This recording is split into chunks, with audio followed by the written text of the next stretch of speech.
এক গ্রামে থাকতো গোলু আর ভোলু নামে দুই বন্ধু। গোলু খেতে খুব ভালোবাসতো, তাই জন্যে সে খুব মোটা ছিল।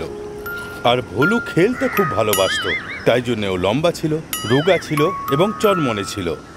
দুজনের মধ্যে একটা মিল ছিল। দুজনে ঘুরতে আর আনন্দ করতে খুব ভালোবাসতো।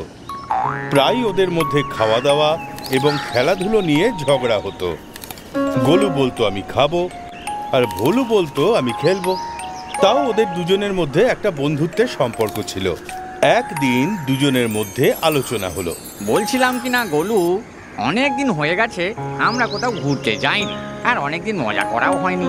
হ্যাঁ ভাই গোলু, যদি তুমি বলো তাহলে আমরা কিছুদিনের জন্য দাদু দিদার বাড়িতে ঘুরে আসতে পারি, আর ওখানে খুব আনন্দ করতে পারি। দিদা আমাদের খুব ভালো ভালো খাওয়াবে, তুমি পেট ভরে খেও। কিন্তু তোমার দিদার বাড়ির রাস্তা একেবারে জঙ্গলে ভরা, আমরা সেখানে কি করে যাব?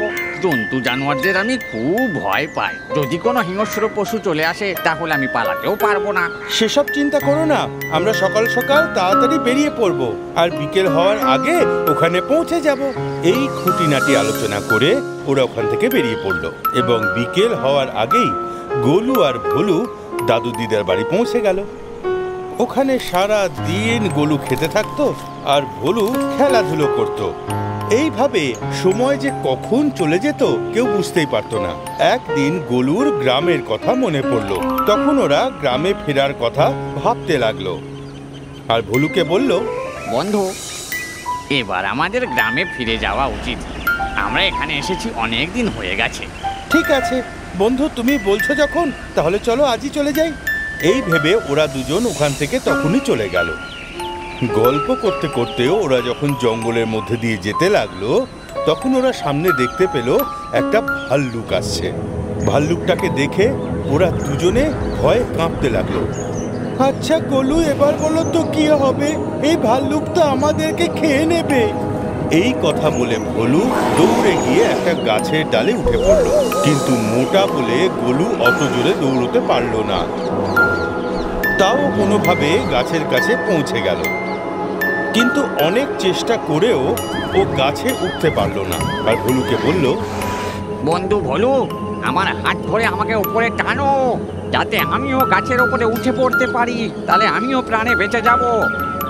না ভাই গোলু, আমি এরকমটা কখনোই করব না। এমন কেন বলছো? তুমি যে আমার বন্ধু, তুমি আমার সাহায্য করবে না? আরে ভাই, তোমাকে সাহায্য করতে গিয়ে ওই বড় ভাল্লুকটা যদি আমাকে খেয়ে ফেলে তাহলে? এ তুমি কি বলছো আমার বন্ধু? বলি আমাকে সাহায্য করতে গিয়ে তোমার আবার কিসের প্রাণের ঝুঁকি? এখানে আমি তোমার হাতটা ধরে টানতে থাকলাম, আর ওদিকে ভাল্লুকটা যদি চলে আসে তাহলে আমাকেও খেয়ে ফেলবে। ওই দেখো, ভাল্লুকটা সামনে এসে গেছে। গোলু ভাল্লুকের দিকে দেখলো। ভাল্লুকটা ঘুর ঘুর করতে করতে গোলুর দিকে এগিয়ে আসছিল। তবুও গোলু সাহস হারালো না। ও শুনেছিল ভাল্লুকরা মৃত কোনো কিছু খায় না। ও সঙ্গে সঙ্গে জমিতে শুয়ে পড়ল এবং দম বন্ধ করে রইল। এমন নাটক করলো যেন শরীরে প্রাণই নেই। ভাল্লুকটা ধীরে ধীরে গোলুর কাছে এলো। ওর মুখ এবং পুরো শরীরটা শুকলো। তারপর ওকে মৃত ভেবে ওখান থেকে চলে গেল। যখন ভাল্লুকটা অনেকটা দূরে চলে গেল, তখন ভোলু গাছ থেকে নেমে গোলুর কাছে এলো আর বলল, বন্ধু গোলু। গোলু রেগে গিয়ে, তুমি আমাকে বন্ধু বলে ডেকো না, কেননা তুমি আমার বন্ধু নও। এরকম বলো না বন্ধু, তুমিই তো একমাত্র আমার বন্ধু। যদি তুমি আমার বন্ধু হতে তাহলে তুমি আমার সাহায্য নিশ্চয়ই করতে। আমি দেখলাম ভাল্লুক তোমার কানে কিছু বলছিল। কি বললো ভাল্লুকটা? ভাল্লুক আমাকে বলে গেল যে কখনো ভোলুকে বিশ্বাস করবি না। ভোলু তোমার সত্যিকারের বন্ধু নয়। সত্যিকারের বন্ধু হয় যে বন্ধুর বিপদের সময় সাহায্যের হাত বাড়িয়ে দেয়। তাই আজ থেকে তুমি না আমার বন্ধু আর না আমি তোমার বন্ধু। গোলুর কথা শুনে ভোলু খুবই লজ্জা পেল। ও বুঝতে পারল যে ও খুব বড় ভুল করেছে। কিন্তু চোর পালালে বুদ্ধি বাড়ে। এখন আর কিছুই করার নেই। ওদের বন্ধুত্ব চিরকালের জন্য শেষ হয়ে গেল।